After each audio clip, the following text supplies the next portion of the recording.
Okay, the second Sunday in Advent, so John the Baptist and the prophets today. So we had the reading from Matthew's Gospel. Now, obviously, the stories of John the Baptist occur in all four of the Gospels in the New Testament.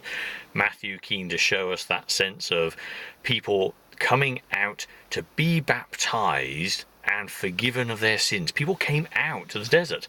There must have been something compelling and wonderful about John, and the fact that people came back to the villages, told others, and they came out too, simply for that sense of here is someone who is going to align us and get us back to being with the God who made all things.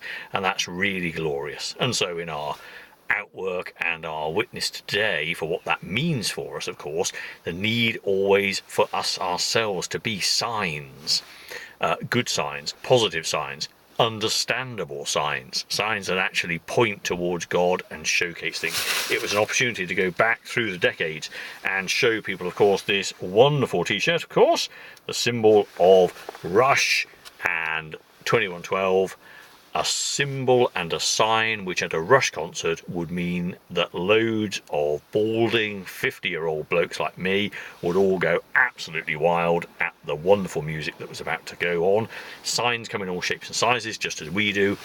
And the core message, in some ways, John was an example of pointing towards God. Each one of us is called to do the same. Each one of us has our own song to sing. Each one of us has our own gifts and talents. Each one of us is placed where we need to be. There is a need always and everywhere to point towards God. We do that through showing love and kindness to all, acceptance and care.